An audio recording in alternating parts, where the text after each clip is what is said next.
Good morning, everybody.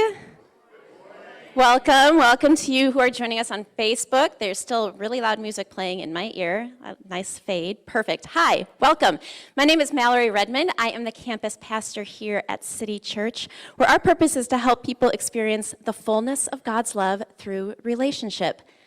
So glad that you're here with us on our last Sunday. It's not the last Sunday of 2020, but it is our last Sunday together this year. We did it. We're doing it. I am here. Well, first of all, I haven't been up here with you in a couple of months. So do you remember how we start when I'm up here? I don't like to start with sleepers and wake you up. I want you to start like awake and alive. And so last time I did with you what I do when I'm solo parenting, which is the hardest thing in the entire world. And so when Darren's working and it's just me and the girls for the day, we sit in the kitchen in the morning when they wake up, and I give them a pep talk, and I say, okay, girls, we are going to do this day, we are going to own it, and we are going to love it. And then we clap ourselves into the day. Remember? But you have to start slow.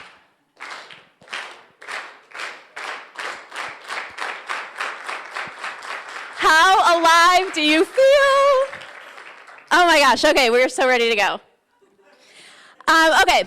We are in our final week of our series on Mary. There's something about Mary, and Charlie told me a little synopsis of what he was envisioning for today's sermon, and I don't remember what it is. So I threw it out the window.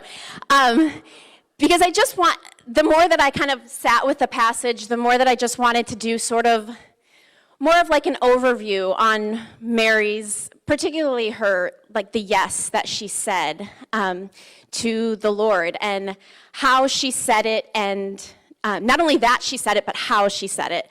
And so I think sometimes it's nice to have a woman talk about Mary. So I'm a woman, and I'm going to talk about Mary today and the yes that she said. So I expanded the verses that I was meant to preach on to basically all of Luke 1. And some of it Charlie already preached on the first week, but I'm just going to kind of go back to the beginning of when Mary first found out that she was going to carry Jesus in her womb. And I'm going to take it a little bit further than he took it, but just to kind of do an overview of this experience for Mary as she was saying yes to the Lord, and what that looked like and how we can then kind of follow in her footsteps. So we are in Luke 1. I'm going to do verses 26 to 49, so get comfortable, everybody. In the 6th month of Elizabeth's pregnancy, God sent the angel Gabriel to the Galilean village of Nazareth to a virgin engaged to be married to a man descended from David. His name was Joseph, and the virgin's name Mary. Upon entering, Gabriel greeted her. Good morning. You're beautiful with God's beauty, beautiful inside and out. God be with you. She was thoroughly shaken, wondering what was behind a greeting like that.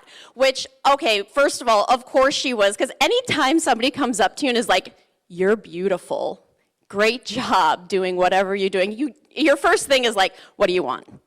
Right? That's what Mary's saying. Why are you, a stranger, greeting me by telling me how beautiful I am? What do you want?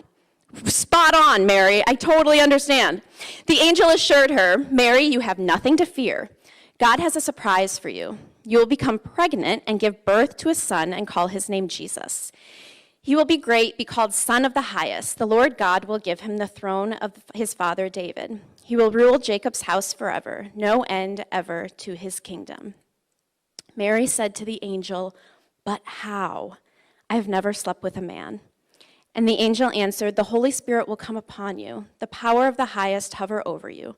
Therefore, the child you bring to birth will be called Holy, Son of God. And did you know that your cousin Elizabeth conceived a son, old as she is? Everyone called her barren, and here she is, 6 months pregnant. Nothing, you see, is impossible with God. And Mary said, yes, I see it all now. I'm the Lord's maid, ready to serve. Let it be with me, just as you say. Just as you say gives me such pause, because she didn't say can I get married first and then like we'll work out this plan? Or can I like check in with Joseph first?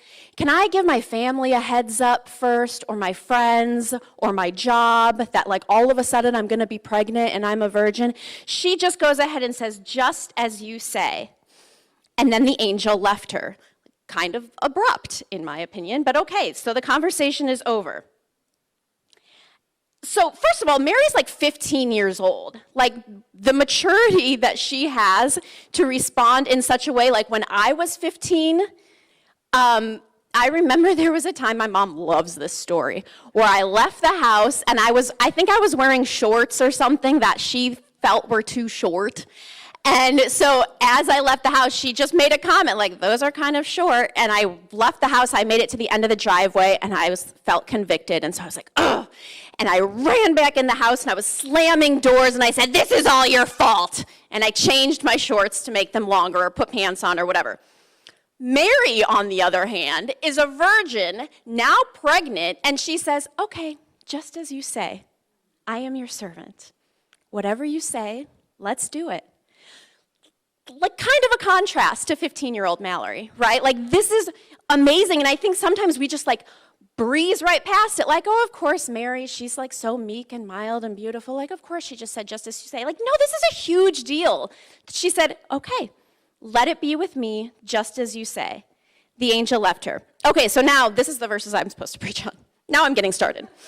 Mary didn't waste a minute. She got up and traveled to a town in Judah in the hill country, straight to Zachariah's house, and greeted Elizabeth. When Elizabeth heard Mary's greeting, the baby in her womb leaped. She was filled with the Holy Spirit and sang out exuberantly, "You're so blessed among women, and the babe in your womb also blessed. And why am I so blessed that the mother of my Lord visits me? The moment the sound of your greeting entered my ears, the babe in my womb skipped like a lamb for sheer joy. Blessed woman who believed what God said, believed every word would come true." And Mary said, I am bursting with God news. I'm dancing the song of my Savior God. God took one good look at me, and look what happened. I'm the most fortunate woman on earth. What God has done for me will never be forgotten. The God whose very name is holy, set apart from all others. I'm bursting with God news. In the ESV or some other translations, it says that my soul magnifies the Lord. My soul points to him, makes him great, glorifies him. Like I am bursting with the good news of who he is. And this is like just about mind-blowing, right? Because God was doing something that didn't seem like God, and that opened her up to criticism, to say the least. And this is how she responds. I'm bursting with God news. I'm dancing the song of my Savior God. God took one look at me, and look what happened. I am the most fortunate woman on earth. What God has done for me will never be forgotten. The God whose very name is holy, set apart from all others. And so first I just want to look at like the evolution of her yes. So first she says, but how? Valid question, right? Like, I've never had sex. Now I'm going to be pregnant with God. Okay, but how? I'm ready. Like, she gets there kind of fast. Usually when the Lord asks me to do things, I get a little jammed up after but how. And like, I kind of sit there for a little bit. But Mary, like, it was a couple of verses. And she's like, all right, I'm ready, let's go. And then she doesn't waste a minute. She's like, I got to go tell someone. I got to talk about it. Like, let's get this journey started. And then she's rejoicing, she's dancing, she's glorifying, she's exalting the name of the Lord. Like, what an evolution. She says she's the most fortunate woman on earth. And when you are kind of just like you're in the scripture and you're reading it, you're like, yeah, I mean, you're Mary. You're the most fortunate woman on earth. But like, let's think about this, like zoom out a little bit.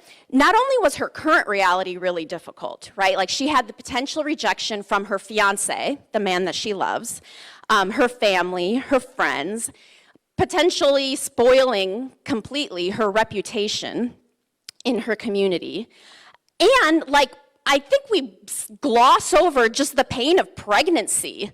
It is laughable, all of the photos you see of Mary, who's like just given birth, and she's like beautiful and like not a drop of sweat on her. Like pregnancy is not like that. And so not only is she like dealing with like the social ramifications and the relational ramifications of this, but like pregnancy, like she's nauseous, there's swelling, you lose your ankles, heartburn, throw in a couple of hemorrhoids, like it is nasty. There's a lot that is happening that Mary, who's 15 by the way, like she's a child, and she's dealing with like the physical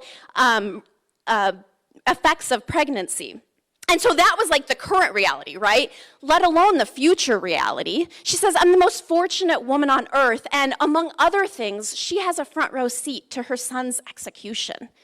Like there is a lot in store for Mary currently and in the future. And yet she rejoices and says, I am the most fortunate woman on earth. And instead of wondering, like, how am I going to survive this? Instead of saying it, but how, but how, but how? She says, look at God. She declares that she is the most fortunate woman on earth, and she rejoices in him. And I think this entire thing would be totally different if she didn't get her response to that place. If she did not move past but how and get to a place where she's rejoicing, she's magnifying the name of the Lord. Like, I'm not sure that we would have much to talk about if she said a forced yes or a grumpy yes and was like, well, I guess this is happening because I'm literally pregnant, so I'll carry this baby and then we'll just see what happens. It would have been completely different if she just went along with her head down and carried the baby that was put into her, but had no sense of rejoicing in what the Lord was doing, no confidence in what the Lord was doing. And so here's what I come up with is that how you say yes is just as important as you saying yes.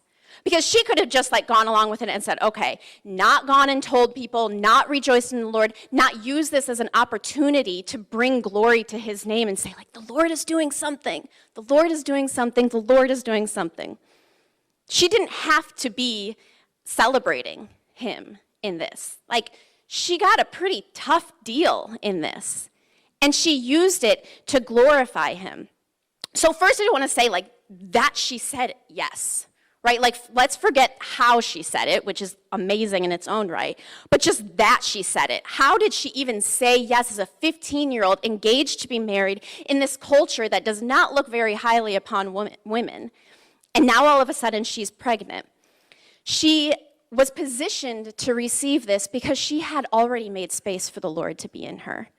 And so he was physically in her then, right? But like, metaphorically speaking, she had made space for the Lord within her. Mary could have lost her fiance, she could have lost her friends, she could have lost any sense of community that she had. But none of those were an appendage that if she lost it, she would have felt like her life was over. Right? Like, she loved Joseph, she loved her friends, she loved her community, but if the Lord said, like, this is what I want you to do, and you run the risk of losing these people, she said, okay, let's do it. I'm ready. I'm your servant. Let's go.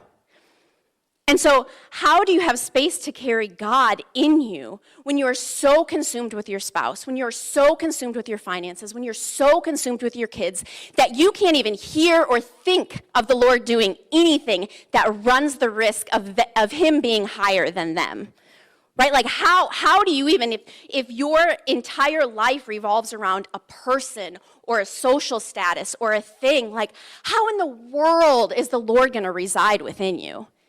There's no way, because you know what? The Lord is a pretty big God, and he might ask you to do some pretty crazy things that run the risk of losing the things that you have around you in order to bring glory to his name, in order to show how big he is, but you might not get to carry on in like the pretty little snow globe life that you've created for yourself.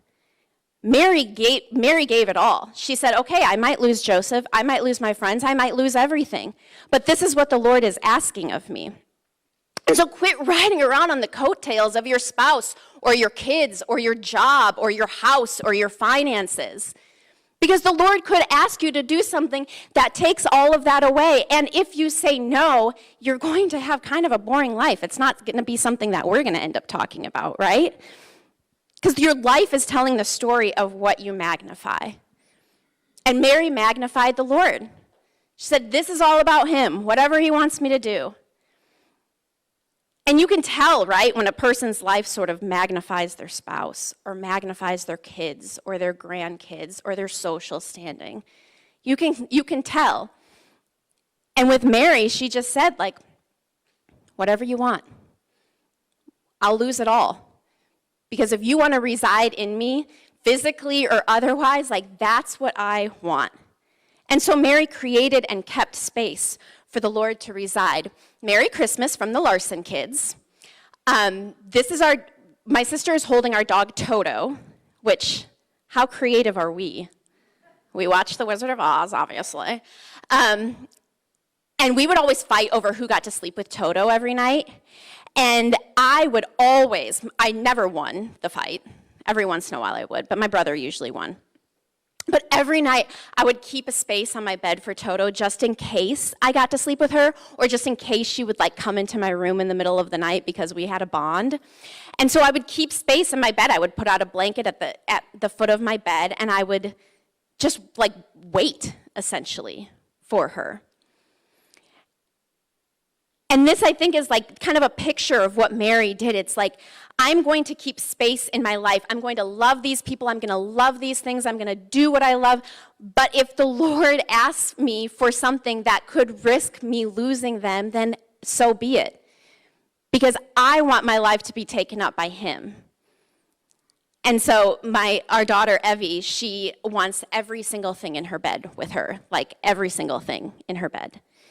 Stuffed animals and blankets and books and toys. And there's no space for hardly anything else. And I think a lot of us do that, right? Like, let's bring it all in as close as we can and hold it super, super tight because it's important to us and it's precious and we love it. But then how in the world do you hear when the Lord is saying, like, I need a little bit more space. I want to take up some room. I want to do a big thing in and through you. And the voices drown it out, or the things drown it out, and before you know it, you missed a great big yes that you could have said. Mary knew that she could do this because she knew something of who God was. And so it wasn't just like the Lord was coming in through this angel and saying like, okay, let's do this wild thing. You have no idea who I am. Mary created space for the Lord because she knew something of who the Lord was, and she knew that her actions would reflect that to the world around her. So how Mary said yes reflected who God is. And her response was an embrace of an opportunity to show the world God's character, how big God is. Please excuse the back-to-back photos, but this is from a mountain that's in Australia, and I'm annoying to like climb mountains with. I don't really climb mountains. I'm annoying to hike with, because I get to one spot and I'm like, this is it. Like, this is picture perfect. And I take a photo and like pose and selfies and blah, blah, blah. And then you keep hiking a little bit and you're like, whoa. This is it. Like, this is as pretty as it gets. Look at the colors, the vibrancy, and then you keep hiking. And the higher you get, the better the view, right? Like, this isn't rocket science. But this is what it's like with the Lord. Like, he is wildly expansive. And as you continue to experience life with him, it's like climbing a mountain. Like, the view keeps getting better and richer and more vibrant the higher that you get up. But it costs you something, right? Like, it's work to continue the climb. If you want to see it, you have to keep going. You have to keep saying yes. When I was in, I think I was in junior high, and a friend of mine had this like very exclusive birthday party, right? Like, there was like 5 of us, and you didn't say no to her birthday party. And it was at Six Flags, Great America, outside of Chicago. And so I literally didn't think about it. I was like, yes, I'm going, I'm in. And we got to the amusement park on that day, and we went in, and then like all of us went to stand in line at a roller coaster, and all of a sudden I'm like, I don't like roller coasters. I'm actually afraid of roller coasters. I am not getting on a roller coaster. And so I was there more for like the social aspect of it, right? Like, I didn't really care about riding the roller coaster. And so they're all in line, and I told my friend, I'm like, I'm gonna sit this one and everyone out. Like, I don't really wanna do this. And she was super mad. She's like, why would we buy you a ticket and have you come into the park if you're not gonna ride a roller coaster? And I was like, that's a really good point.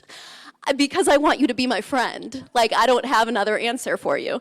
And so the end of the story is that I rode roller coasters and I hated it. But this is the thing is, like, why say like that first yes if you're just going to, like, in Mary's case, walk around and do nothing with it, right? Like, if you're gonna say yes, say a big yes, like, go all out. And this is like, with the Lord, you keep saying yes, and you're gonna have to, like, elevate a little bit more, and you see more of who he is, you see more of his character, you see more of his wildness, and it's scary. But the alternative is you get in the park and you sit on the bench the whole time. And, like, that's kind of a waste, right? And so what I love about thinking of Mary's life and her story is that, like, she kept climbing, and she kept going, and she kept saying, like, I think, like, the Lord is super big right now. Like, this is, like, a really big God. I think maybe he actually gets even bigger. Like, I think there's actually more to him than I'm even experiencing right now. So she keeps saying yes, and she keeps saying yes, and she keeps saying yes, and it gets harder, and it gets more strenuous, and it gets more painful, and it gets more beautiful and life-giving and vibrant. Like, the story keeps expanding and it keeps getting bigger. And God loves to lead us to do things that magnify him and his bigness. But that's not going to happen if we don't ever say a yes. And so, what is the risk of life with a small God? Like, who wants a small God? Who wants a God that they can put in their pocket and completely understand and comprehend? Like, the beauty of this story with Mary is that God makes no sense. What are you talking about? You're going to impregnate a virgin, a 15-year-old virgin in this day and age, and it's going to be the Son of God. Like, this is not something that we can compute, and that is what is so relieving. Because who wants a God that you can make sense of? And so, here are some things about our yeses. Here are the things that our yeses do not require. If your yes to God requires anything on this list, maybe you've not created enough space for him. Oh, the letter for today is C, by the way. Comprehension. If you have to understand what the Lord is calling you to do, then maybe you're making God a little bit too small. What life do we see in the Bible that we, like, talk about and study and engage with that makes complete sense? Like, the life that makes sense is a life that is pretty low on the mountain. And so if you want to experience a big God, you've got to say yes. And then probably another yes, and probably another yes. If you want to do life with a big God, you've got to buckle up, put your helmet on, because it's going to get crazy. You've got to get on the roller coaster. You've got to scare yourself. You've got to make other people around you jump a little bit. Community consent. The letter is C, you guys. I worked really hard to make it C. People are not going to love everything about how your life unfolds if you're going to keep saying yeses to God. Look at what God was asking Mary to do. Like, she was up for massive amounts of criticism. And, like, that's the thing that you have to be comfortable with. Like, if you want to watch my life and you want to criticize me, have at it. It happens a lot. But you're probably missing out on your own yeses if you're going to sit there and you're going to criticize the yeses that other people are saying to God, because they're not going to make sense to you. They don't even make sense to that person. We're just saying yes, and we're just climbing up the mountain. We're just trying to see more and more and more of God and the life that he has for us. And so if you will only say yes if your spouse, your children, your grandchildren, your friends, your neighbors are all going to say yes, that is okay, that is acceptable in our eyes, then you're not going to say very many yeses, because God doesn't do yeses that make a ton of sense in our puny little brains. And so you have to be okay with making people a little uncomfortable, making them a little bit upset. And if they want to sit there and criticize you, then joke's on them, because they're missing out on their own yeses. Community consent. obviously, you can't be comfortable. Who wants to be comfortable? I know it feels good every once in a while. And like the great thing about life with God is that we are called to be uncomfortable, and yet he is our comforter.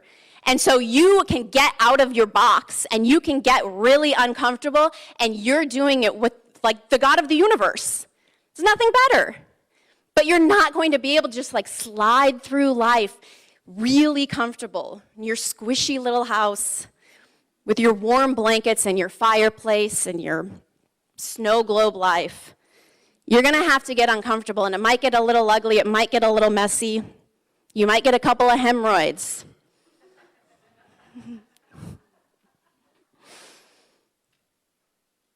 But if you walk through every day and you're super comfortable, then you might need to think like, what's taking up all of the space in me? Is it my spouse who makes me feel really good? Is it my kids who are getting good grades? Dressing the way that I want them to dress? Is it my house that I feel really secure in and proud of? That's all a lot of comfortable stuff. And the Lord is saying, like, he wants to blow that up, not just to make you uncomfortable, but because it's the uncomfortable stuff that gets people talking. And that's where we get to say, like, it's God. It's God. He put a baby in me and I've never had sex. It's God. That stuff doesn't happen if you stay comfortable. And so we never get to magnify him. Finally, closure. The letter is C, you guys. If you need to know or dictate how the story is going to end, you're going to be saying your own yeses. You're not going to be saying yes to him. Because Mary had no idea. Like, she had no idea everything that was in store for her. But she knew who God was, and so she knew she could trust the outcome. And if you don't know who God is, or you don't feel like you can trust the outcome that he has in store for you, you're going to be real low on the mountain. Because it requires faith. It requires stepping out, saying, like, I'm not sure where this path is leading, but I believe it's going up, and the view is going to get better, even though it's a little scary. This is the recipe for a really small life. If you want to live a really small, safe, contained life that doesn't really outlive your breath because there's nothing to talk about, then this is how you do it. You have to comprehend everything. You need everybody's approval. You need to be super comfortable, and you need to be the writer of the outcome. So you can take off your seatbelt, you can forget about the life vest and the helmet and all of that, because you're going to like skate through pretty safely. Okay, so I was thinking, like, I need an example. I could use my own stories, but I do a lot of that. And so obviously, who does not want to talk about Kevin Costner? Literally, this is so funny. I was blow drying my hair this morning, and I said, Lord, put Kevin Costner on somebody's heart this morning, because I thought it'd be really fun if, like, the Lord put Kevin Costner on your heart, and then he was in the sermon, and you're like, I was just thinking about him. So if the Lord put Kevin Costner on your heart this morning, let me know, because that would be, like, literally an answer to prayer. That's a prayer I'd never prayed before. Put Kevin Costner on somebody's heart this morning. It was super fun. I can't tell you how many times Field of Dreams comes up when I'm writing a sermon. I don't think I've ever used it as an example, but it comes up a lot. I don't know. I have like a thing with Field of Dreams. I went to the University of Iowa, so that could be it. But I love the story because Kevin Costner is like, I don't remember his name. Maybe I guess I don't have that much of an attachment to the movie. I don't remember his name in the movie, but like he's kind of like a Mary, right? Like he gets this word to do this crazy thing, and he didn't understand it, and he was criticized for it, and he used all of his resources to build it, and he didn't even really know why, but he went forth and he did it. And like he did it well, right? He did it right. It would have been the equivalent if Mary was like, okay, I'll carry this baby, but like I'm not going to tell anybody. I'm not going to do anything with it. I'll go to my appointments and maybe pop a vitamin every once in a while, but that's it. And instead, she was like yelling and dancing and rejoicing, right? And so that's kind of what he did, is like he could have just used T-shirts for bases and like a stick for a bat. And instead, like I hope you've seen the movie because otherwise this is a really weird analogy. Instead, he built like this like MLB type field. Baseball field in his yard, because that's the word that he got, and he was going to do it right. He was going to do it well. Like he was going to own it, just like Mary did. And it ended up, at the end of the movie, spoiler alert, impacting thousands of people. Like, the end of the movie is like 1 million cars lining up to go to this baseball game, which doesn't actually happen, but it's because baseball's too long. But he, sorry. But he did it, and he like owned it. He took ownership. He wasn't like, all right, well, I'm just gonna like make this little field and call it good. Like, he was like, no, I have no idea why this is happening to me. It strained his relationships. It kind of stressed him out. It aged him a little bit, but he did it, and there was a reason for it. Like, there was a lasting impact for it. There's my example that's not my own. Thank you, Kevin Costner. How you say yes is just as important as you saying yes. So what you make space for, what you magnify, what you rejoice in, it's either going to expand or it's going to kill your joy. Because eventually, your spouse, your kids, your finances, your beauty, they can't bear the sole responsibility of bringing you life and adventure and joy. Like, they're gonna disappoint you. And God can do it through these things. Like, God can use your spouse, and he can use your kids, and he can use your dreams and all of those things. But like, if that's all that's taking up space and there's no room for God in there to actually be the one who's leading the charge, you're going to end up super disappointed. And then your emotions are going to fluctuate like crazy. And it's like, okay, now I can extol and magnify the name of the Lord. Now I'm really disappointed, and like, God is not so good. Do you ever notice, oh, that is my biggest pet peeve, is when something good happens and everyone's like, God is so good. And then something like not so great happens and it's like, just please pray for me. God's still good. Like, he should be taking up space. He's doing a thing. He's doing a thing in you and through you. You just got to walk it out. Like, keep climbing up the mountain because the view's getting better. That's the great thing about really difficult times. You're just climbing up the mountain, guys.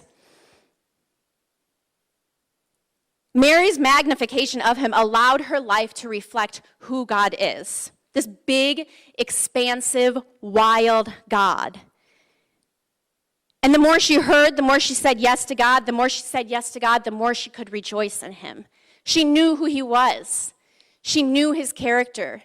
She knew that she was safe with him. She knew that he was doing something in her and through her. And so she was standing on the foundation of him. Not her relationship with Joseph, not her standing with her friends, not her dreams for her life. She was standing on him as a foundation. And that's why she could experience so much joy. She had created space for him. He was doing something in that space. She knew it. She trusted him. And so she had nothing to do but say, I'm the most fortunate woman in the world. He picked me to do this. He picked me to do this wild and crazy thing. And it's hard, and it's painful, and it's scary, but he is good. And I feel really fortunate that I'm the one that gets to live out this story. And that's joy. Like, joy is such a part of this story. It should be a part of all of our stories. Joy is not a giggle, but it is a garment. Like, joy, it's a giggling, laughing, dancing. It's a manifestation of joy. But like, joy is something that we have to put on, like we have to slip into, and we have to own, and we have to choose. It's the manifestation of understanding that we can believe every word God said. Like, that's how Elizabeth described Mary. I love that so much. You believe every word God said. And if you believe every word God said, how can you not choose joy? She wore it. She wore it. When I was growing up, hi Mom, I'm going to date her, but I wanted to be a cheerleader so bad. And my mom was a cheerleader in high school, and so I would wear around when I was in like 5th or 6th grade, I would wear around her cheerleading uniform from 1968.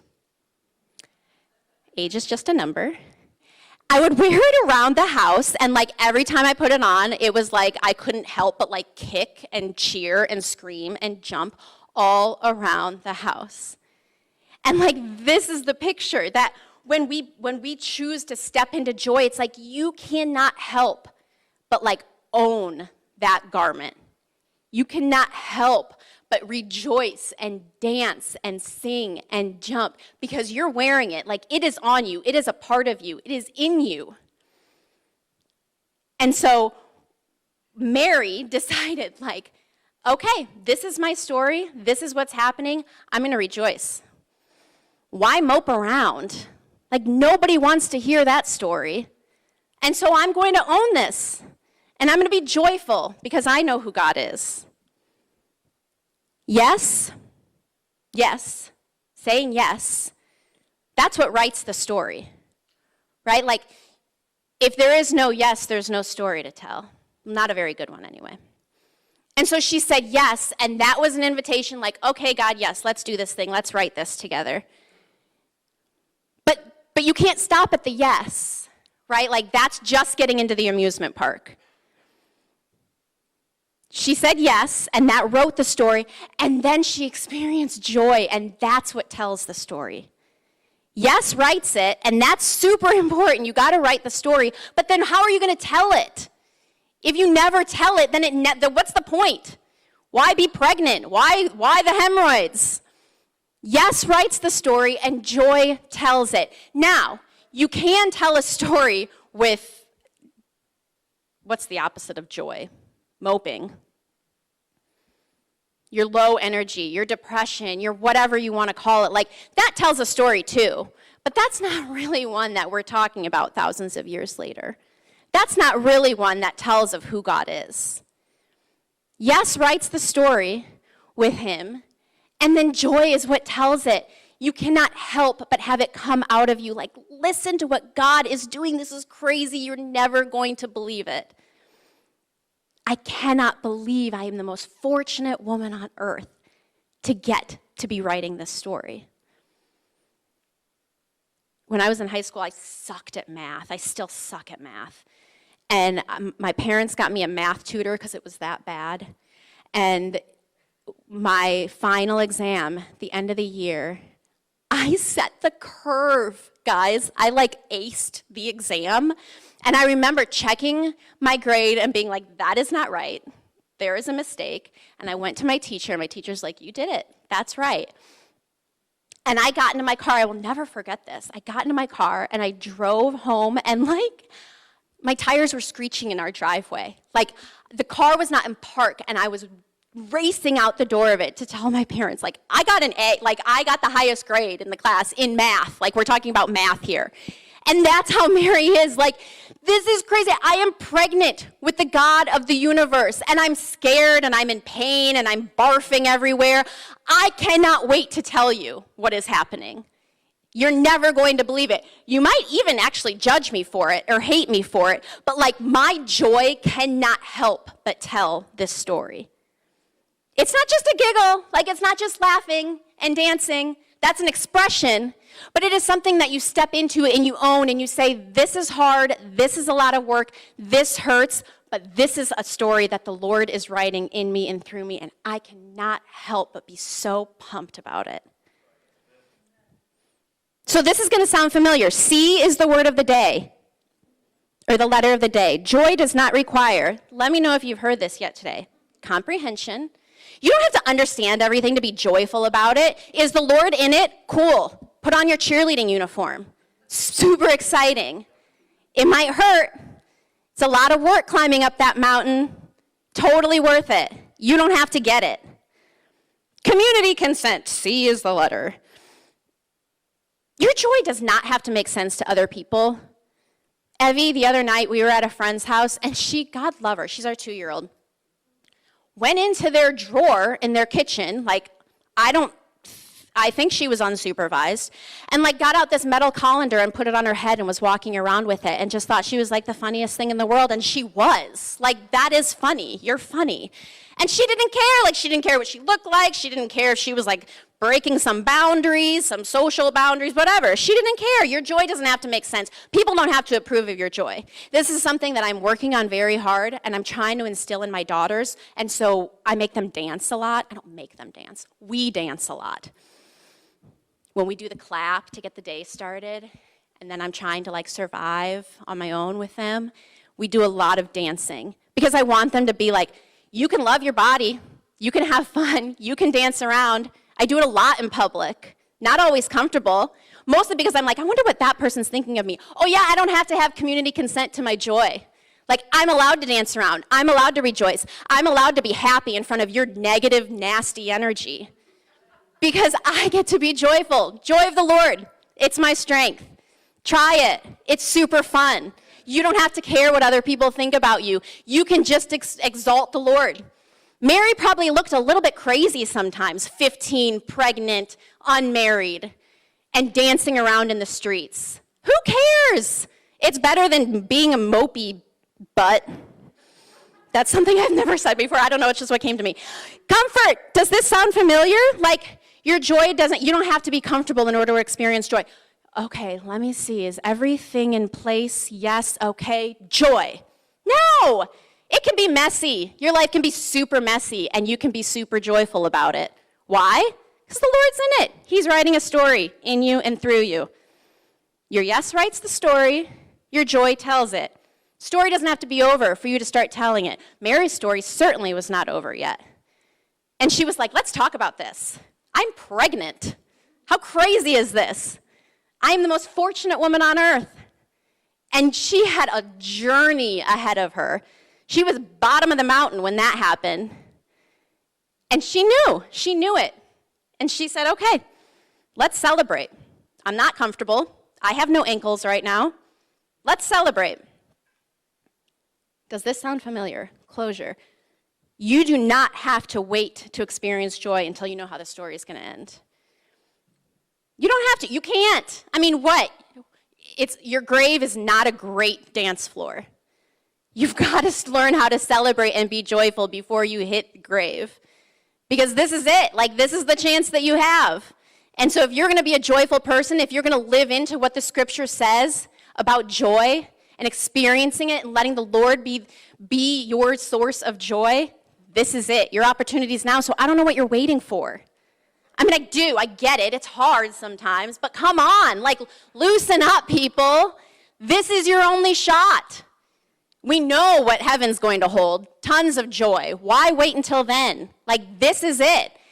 And so we have to learn to we have to learn to be okay with not understanding.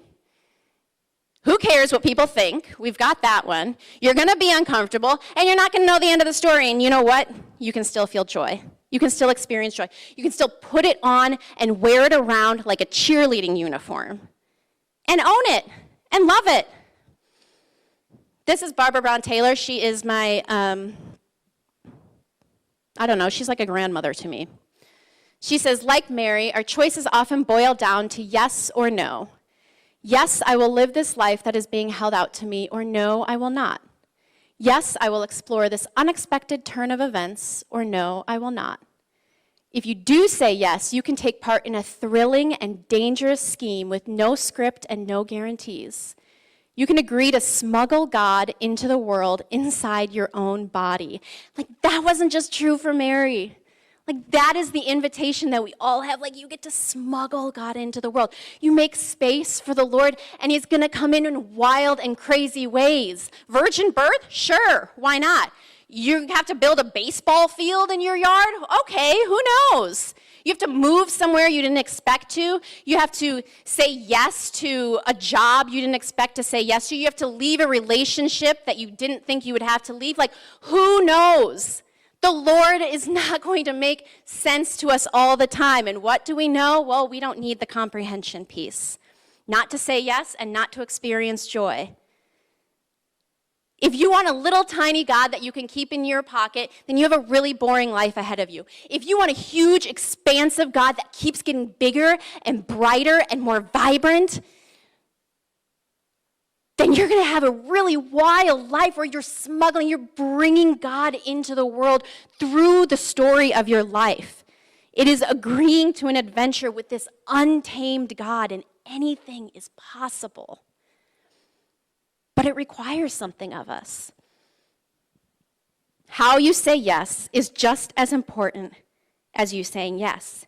Your magnification of him praising him, increases the joy in him, which proclaims the story that we're living with him. Your life magnifies. You make space for him. Your life is magnifying him. You can't help but feel joy because you know who he is and that he's doing a new thing in you.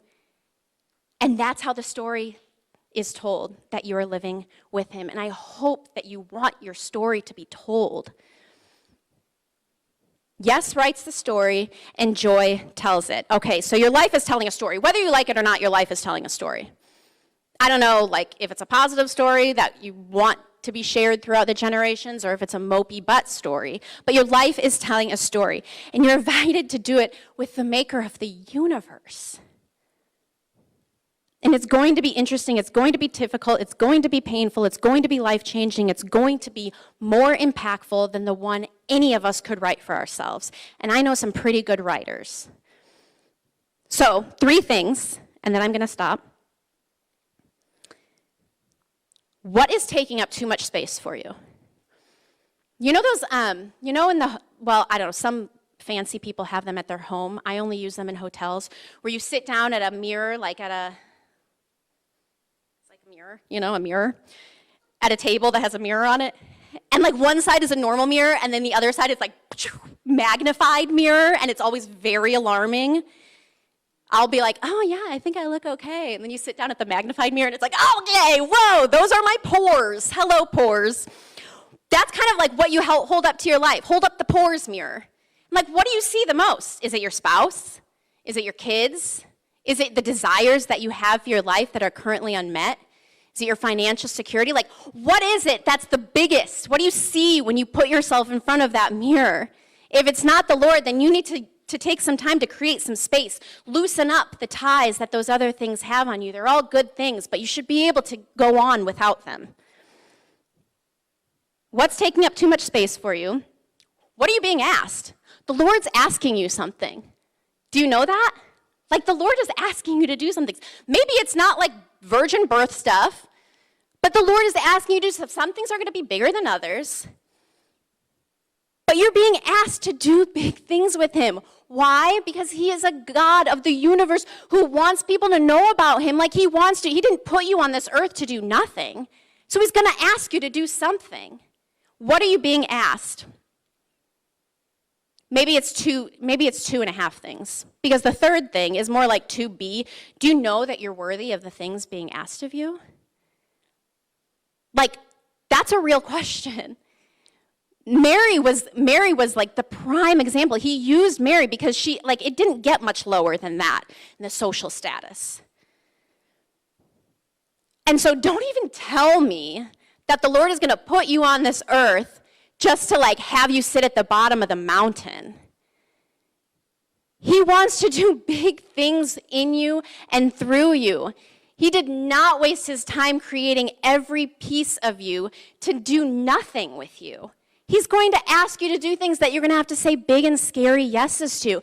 And before you say the yes, you have to know, you're worthy of it. You're worthy of that. He wants to do something in and through you. I don't care how old you are. I don't care how much money you have. I don't care your marital status. I don't care about any of that. I don't care your job. I don't care your education. He doesn't care. There is a reason that you're on the earth, and he's going to ask you to do big things. And he might not send an angel who starts the conversation by telling you you're beautiful, but he's going to ask you. And so before you answer, you have to know, this is coming. Prepare yourself for it. Make space for him. He's going to ask you to do big, wild things. Because you have a story that you are living out that deserves to be told. Why does it deserve to be told? Because it's him.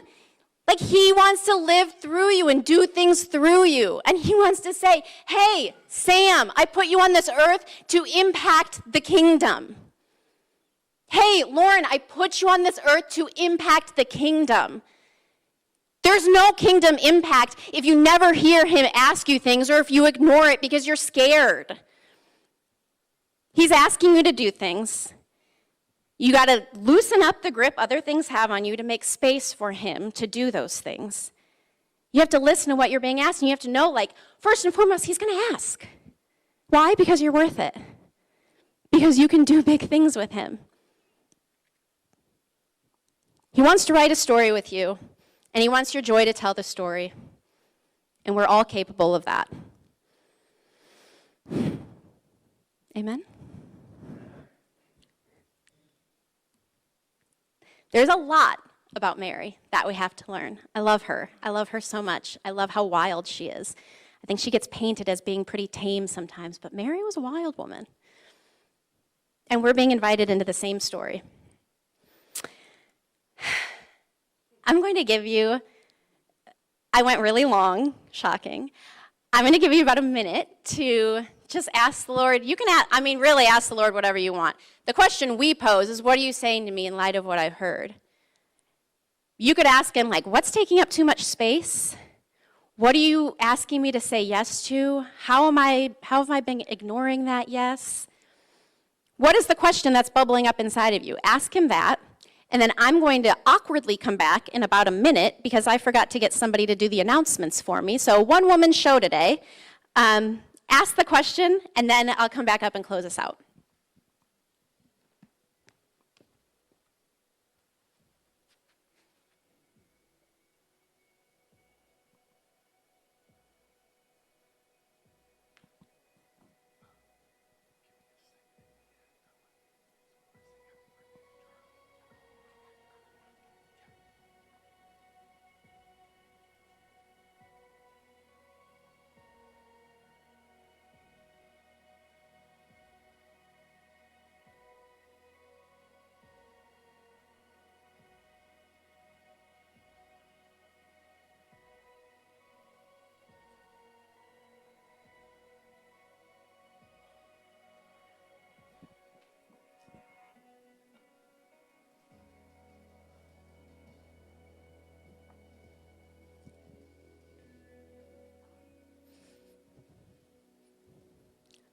Feel really awkward coming back again to do announcements, but here we are. December initiatives. We have one initiative left. It is on Tuesday, I think the 22nd is. They're going Christmas caroling. How fun. What a way to own some joy. You can sign up on our website, get more information, citychurch.com, whatever, citychurchdayton. Guys, I just preached a sermon. I'm really tired. Submit your ideas for initiatives and breakouts for January. January's coming. This is our last Sunday in December, so the next time we're together, we'll have a new set of breakouts and initiatives, and we need you to make that possible. So all City Church owners are invited to submit your ideas on our website. As I've said like 3 times now, we are not here next Sunday, so the next time we're together will be the first Sunday in January. And then we are done with prayer nights for the year as well, so basically we'll see you in January. Text to give, you can give on our website. We, as you know, exist and do our thing through your tithes and offerings completely. There's also a black bucket if you're in the room with us. It's by the door to drop your tithes and offerings in there. And then, Jeff, do you want to come on up? I have a guest speaker. But this week's breakouts, we're gonna dismiss in just a minute to this week's breakouts. When helping hurts, they're talking general principles for helping without hurting. That is out by the coffee in the cafe. Here, we're doing grace-based parenting. The topic is a grace-based brainstorm. And then out in the core values room, they're talking about stories 31 and 32 in the message. I have our elder, Jeff Schultz, here. He has a small announcement. Do you want a microphone? Yes, you do. Come on up. Well. Yes, you do, Jeff. Well. Yeah, because you're on Facebook. I am on Facebook still? Yeah. Oh, hi, everybody. Thanks for joining us. Well, I don't believe Charlie's still here, is he? Did Charlie step out? Oh, he is here. Okay. Well, tomorrow we're celebrating Jesus' birthday on the 25th, but there's one other birth I think we all need to celebrate prior to that. How do you do this with all these lights in your face? I hate this. Please give up your tithes and offerings. Yeah, please do. So, Charlie, why don't you come up so we can all see you? So tomorrow